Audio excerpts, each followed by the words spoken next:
Okay, so this week we started covering the solar system, and even though we're not going to go in depth into each of the planets in particular, there is one topic that I thought is absolutely necessary that we really do need to discuss. I feel like I'd basically be doing you guys a disservice if we did not touch on this at all this semester, and that's the atmospheres of the terrestrial planets, so Earth, Venus, and Mars in particular. By the way, Mercury doesn't have a substantial atmosphere, so I'm leaving that out of this whole conversation here. Okay, so what are we talking about here? I think this graphic really puts this into perspective here. If we look on the left side, this is if we ball up all of the water on the entire surface of the Earth, it would only cover this much surface area right there. If we put it into one big water balloon, basically. So there's not that much water on the surface of the Earth in comparison. And I think equally surprising if we do the same with all of the atmosphere. If we make one gigantic balloon and put all of the Earth's atmosphere into one ball, it's only this big. So when we're talking about the atmosphere, it's not some inexhaustible resource, some infinite capacity that's unchangeable. It's a small portion of our entire planet, and it happens to be in quite a delicate balance, as we'll see, compared to the other planets. So okay, let's just do a quick overview of each of the atmospheres of the terrestrial planets, just to kind of put it in perspective. So first of all, Venus has a very, very thick atmosphere, 100 times thicker than Earth's, 100 times the atmospheric pressure. It's made up of almost entirely carbon dioxide, which is pretty amazing. So we'll see why that's important here shortly. And interesting fact, we've never actually seen the surface of Venus except for the couple landers that have actually landed on the surface and then promptly melted. You'll see why. But so the atmosphere is covered with a very thick cloud cover. Actually, much of it is sulfuric acid clouds, sulfuric dioxide clouds. So looking at Earth, our atmosphere is unique in that it's made of mainly nitrogen and oxygen. Those gases weren't there when the planet was first formed. The reason that we have so much of those two gases, in particular oxygen, is actually due to life on Earth. Over the last 4.5 billion, and actually more like the last 3 billion years in particular, life has converted this original atmosphere, the primary atmosphere of Earth, from very heavy in carbon dioxide, sulfuric dioxide, and other gases. They've converted that non life giving atmosphere to an atmosphere that's rich in what we do need for life, mainly oxygen. If we did not have life, plant life, photosynthesizing life here on Earth, we literally would not have a breathable atmosphere today. So we owe the fact that we can actually breathe on the Earth to early plant life on the planet of the Earth. And also, we are the only planet that has an ozone layer, which this is not related to the greenhouse effect. We'll talk more about the greenhouse effect, but the ozone layer is completely independent. What this does, it's very important as well, but this blocks the ultraviolet radiation, which is harmful for the development of life. It will mutate DNA molecules and other organic molecules. So it's good that we have an ozone layer, but we could probably somehow think of a way for life to exist without that ozone layer. The greenhouse effect, on the other hand, we'll get to that. But again, the ozone layer actually is also a development of life. Ozone itself is made of 3 oxygen atoms instead of 2, like the normal atmospheric oxygen. So again, the ozone layer would not be there if it weren't for primitive life on Earth that was also photosynthesizing. Finally, Mars. So Mars does have an atmosphere, although it's close to 100 times thinner than Earth's. The main constituent of that is also carbon dioxide, but in the case of Mars, it's so thin that there's not really much going on. There are occasional dust storms that actually engulf the entire planet. So the entire planet's surface will occasionally go out of view during certain times of its year when the winds pick up throughout the entire globe. But Mars has lost the majority of its atmosphere. Part of it has actually become trapped in the rocks on Mars' surface. So there's a large component of what used to be part of the atmosphere that has now become trapped in what we call carbonaceous rocks on the surface. And the rest we think has evaporated into space. So neither that, well, actually, the evaporation hasn't happened much on Earth, but actually, on Earth, in fact, a lot of our atmosphere that used to be part of our atmosphere is actually now trapped in rocks. So similar, but to a much greater extent on Mars. And there's one other very, very important difference, the average surface temperature. Venus is amazingly even warmer than Mercury, even on the sun-facing side of Mercury. Venus, as a whole, the entire surface, the daytime side, the nighttime side, is 850 degrees Fahrenheit. Compare that to Earth, our average temperature is only 60 degrees Fahrenheit. If you average over the poles, the equator and the poles, daytime, nighttime, seasonal averages, everything averages out to about 60 degrees Fahrenheit. Um, and Venus is only about 20 some percent closer to the sun than Earth. So this cannot be explained by the fact that Venus is closer to the Earth or closer to the sun than the Earth is. There's a whole other thing going on here. And then Mars is obviously a little further from the sun, and that's some of what explains the fact that Mars' average temperature is minus 60 degrees Fahrenheit. The best comparison to the climate on Mars is actually the climate of the Antarctic, where it goes all the way from above freezing every once in a while to negative 150 or so. And that's actually very similar to average conditions on Mars. So the question is, why are these three planets, which are relatively close when compared to the entire solar system, why are these three planets that we think actually formed pretty similarly so vastly different now? And the answer is the greenhouse effect. Venus has had what we call a runaway greenhouse effect, a greenhouse effect that gets worse and worse and worse over time. It heats up the planet more and more and more to the point that life is simply unsustainable. If we did not have a greenhouse effect on Venus, the average temperatures, while warmer, would not be as ridiculous as they are, basically.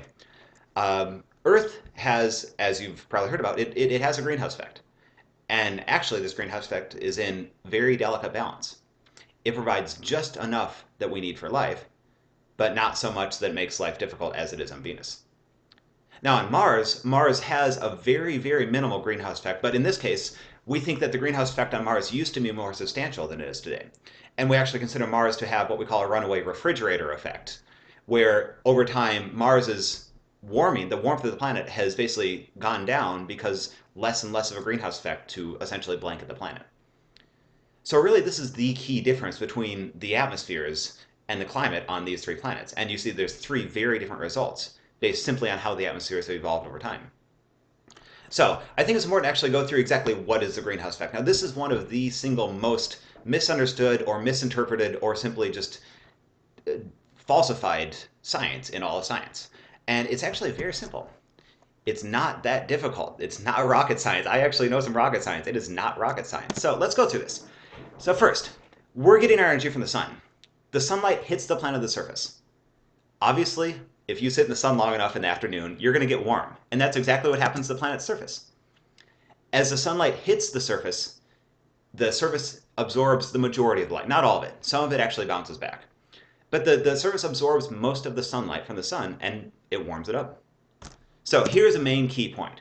Now this is, I'm not going to derive this. This is a result of relatively basic physics. But any object, as it becomes warmer, it starts emitting what we call infrared radiation, or IR light. Now this is the same type of light that you would use to see if you have night vision goggles. As you're looking around with these night vision goggles, the reason you can see things in the dark, in particular see people in the dark or animals, is that they are giving off this heat radiation, this infrared radiation. And our planet does the exact same thing. The warmer it gets, it starts giving off more of this heat radiation, the infrared radiation. It's used more or less interchangeably. And so, again, it's the very basic science of the warmer an object is, the more of this infrared light it's giving off. And what it's doing is it's basically giving off this infrared light to be able to evaporate some of its heat, to dissipate its energy, is what we say. And so we can actually measure how hot an object is by how much of this light it's giving off. But the important thing is the warmer it gets, the more of this infrared light it's giving off. So as a surface is warming up, it's absorbing the sunlight, it's getting warmer. Naturally, it's going to start giving off this infrared light, this heat radiation. And we know this. This is true. We can measure how much infrared radiation is given off by the surface of the Earth as it warms up during the course of the day. And where does that radiation go? Just back into the atmosphere. It gets emitted from the entire surface, especially the daytime surface. It gets emitted to the atmosphere, and then it interacts with the particles in the atmosphere. So another really important point. There are things called greenhouse gases. Carbon dioxide is the predominant one. There's also methane, various other sulfur dioxide, many other multi-di or triatomic molecules are what we call greenhouse gases. Now, what defines a greenhouse gas is simply that this greenhouse gas, let's say there's a greenhouse gas molecule right here. As infrared light comes towards that molecule, a greenhouse gas molecule will absorb that infrared light. It won't let it pass. So if you have an atmosphere completely devoid of greenhouse gases, nothing's in that atmosphere, infrared light will pass right through. It does not get blocked. It does not get absorbed. It simply just passes right through. It's transparent. But when you fill an atmosphere up with more and more of these greenhouse gases, it is better and better able to block this infrared light from leaving the planet. So this is very important, and it's very basic science as well. We know very well how much infrared light different gases can trap. So this is the most important point here. As the Earth's surface is emitting this infrared radiation, because it's heated up, it's began dissipating that energy in the form of heat radiation or infrared radiation. That infrared radiation does not just escape the planet. It has to go past these greenhouse gas molecules. And the greenhouse gas molecules do not let all of that infrared radiation escape. It blocks some of it, and it deflects it back to the Earth's surface. So not all of that extra heat that's given off is able to leave the planet. It gets bounced back to the surface, and naturally that further heats up the planet. It causes the planet's surface to be warmer than if that heat radiation, the infrared radiation, just simply escaped. So the greenhouse layer, or the greenhouse gases in what we call the Earth's troposphere, work essentially as a blanket. Instead of just letting all that heat evaporate, it blocks some of that heat and redeflects it back to the Earth so that the Earth's surface warms up just a little more than if we did not have a greenhouse layer. So here is the most important sentence, image, page you will see here. The more greenhouse gases in the atmosphere, the more heat radiation is blocked. The less of that heat can leave the Earth. This is basic. This is not difficult. Obviously, greenhouse gases block infrared light. The more greenhouse gases you have, the less infrared light gets through.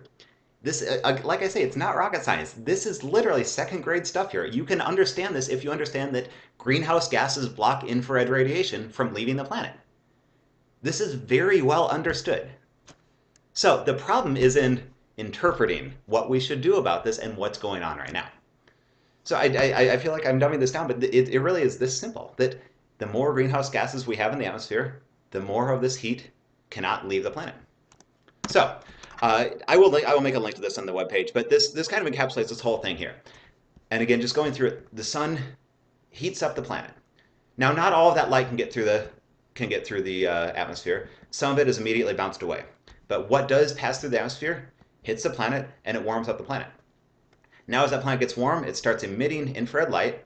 Some of that infrared light can escape, but some of it is redeflected back to the Earth's surface, and it heats up the surface even more.